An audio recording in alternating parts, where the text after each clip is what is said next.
तरीन वीडियोस के लिए हमारा YouTube चैनल सब्सक्राइब करके बेल आइकन प्रेस करिए ताकि आपको मिले हर अपडेट सबसे पहले।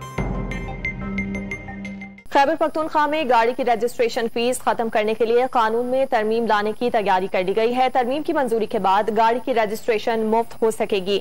दी west Pakistan motor vehicles taxation तरमीमी एक्ट 2021 असेंबली में पेश किया जाएगा। तरमीम की मंजूरी के बाद गाड़ी की रजिस्ट्रेशन मुफ्त हो सकेगी। खैबर पख्तूनख्वा में गाड़ी की रजिस्ट्रेशन फीस खत्म करने का बड़ा फैसला सामने आया है और इस फैसले के बाद और तरमीम की मंजूरी के बाद गाड़ी की रजिस्ट्रेशन मुफ्त की जा सकेगी।